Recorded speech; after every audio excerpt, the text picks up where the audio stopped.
সম্মানিত ভিউয়ার্স, আজকে আমি আপনাদেরকে জানাবো যে তিতির মুরগি পালন করলে কতটা লাভ হয়, অর্থাৎ তিতির মুরগি কতটা লাভজনক, এই বিষয়টা নিয়ে আমি আজকে আপনাদের সাথে আলোচনা করব। তো এখানে যে তিতির খামারে যে তিতিরের যে ইনকাম হচ্ছে, আজকে এই ইনকামটা আমি আপনাদের সাথে শেয়ার করব। চলুন বন্ধুরা, এখানে আমার তিতির মুরগিতে বন্ধুরা 200 তিতির পাখি আছে। তো 200 তিতির মুরগির মধ্যে এখানে আমি প্রতিদিন গড়ে 100 ডিম পাচ্ছি। 100 ডিম পাচ্ছি, আমি দৈনিক 100 ডিম পাচ্ছি। এখানে আমার ফুল প্রোডাকশন এখন শুরু হয়নি, অর্থাৎ কিছু কিছু মুরগি আমাকে এখনও ডিম দিচ্ছে না। যাই হোক, তারপরেও আমি দৈনিক 100 ডিম পাচ্ছি। তো 100 ডিমের বিক্রয় মূল্যটা যদি আপনাদের সাথে শেয়ার করি, তাহলেই বুঝতে পারবেন যে আমার এই তিতির খামারে কতটা প্রফিট হচ্ছে। তো বন্ধুরা, তিতির মুরগির ডিমের বর্তমান বাজার মূল্য হচ্ছে যে একটি ডিম 30 টাকা, এটা সর্বনিম্ন প্রাইস। এর বেশিও অনেকে বিক্রি করে, বাট আমি প্রতিটা ডিম 30 টাকা করে বিক্রি করছি।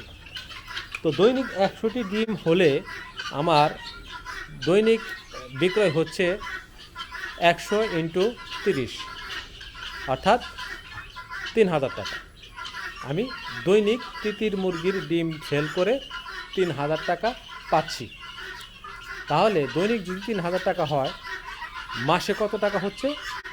3000 × 30, অর্থাৎ মাসে হচ্ছে 90,000 টাকা। আমি প্রতি মাসে 90,000 টাকার ডিম সেলস করছি 100 তিতির মুরগির ডিম থেকে। টোটালে আমার সর্বোচ্চ কিন্তু 200 তিতির মুরগি থেকে 200 প্রোডাকশন পাচ্ছি না। আমার এখানে 50টার মতো মুরগ আছে, 50টা মুরগ আছে, আর 150-র মতো আছে মুরগি। তো 150-র মধ্যে আমার এখানে দৈনিক 100টা করে ডিম আসতেছে।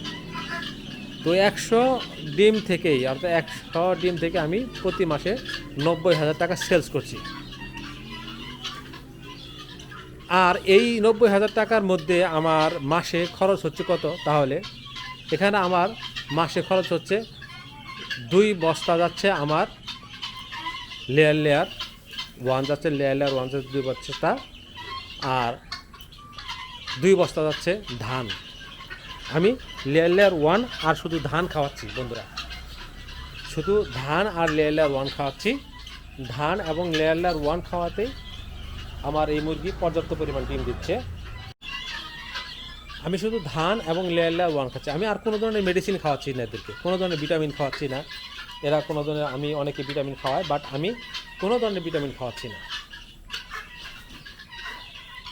দেখেন, বিভিন্ন জায়গায় এই পাখিগুলো ডিম পাড়ে রাখছে। শুধু ধান আর লেয়ার 1ই আমি খাওয়াচ্ছি। এদের খাওয়া খরচ খুবই কম, যার কারণে প্রফিটটা মূলত বেশি। অর্থাৎ 2 বস্তা লেয়ার 1-এ আমার যাচ্ছে 6,000 টাকা, আর যাচ্ছে 2 বস্তা ধানে যাচ্ছে আমার 3,000 টাকা। এই 9,000 টাকা এখানে আমার মাসে খরচ। মানে যদি আমি ধরি, খাবারের পিছনে 9,000 টাকা খরচ হচ্ছে। আর অন্যান্য খরচ যেমন কারেন্ট বিল 1,000 টাকা। আর এখানে আমার কোনো লেবার লাগতেছে না, এখানে আমি কোনো লেবার ছাড়াই আমি নিজে দেখাশোনা করি, সুতরাং আমার লেবার কোনো খরচ হচ্ছে না। তাহলে বন্ধুরা, দেখা গেল যে আমার 90,000 টাকা সেলস থেকে আমার 6,000 টাকা বা 7,000 টাকা খরচ হচ্ছে প্রতি মাসে, আর বাকি টাকায় আমার এখানে থেকে যাচ্ছে। অর্থাৎ প্রায় এখানে যদি আমি বলি যে সব মিলে 10,000 টাকা খরচ দিলাম আমার, অর্থাৎ 80,000 টাকা আমার এখানে প্রফিট হচ্ছে। তো সুতরাং বন্ধুরা, বুঝতে পারেন আপনারা যে তিতির পাখি কতটা লাভজনক। তিতির পাখি যে লাভজনক, এটা আর বলার অপেক্ষা রাখে না বন্ধুরা। দেখেন আমার খামারের তিতির পাখিগুলো, এরা খায় খুবই কম, এদের খাওয়া খরচ খুবই কম। বন্ধুরা, তিতির পাখিগুলো কেমন করছে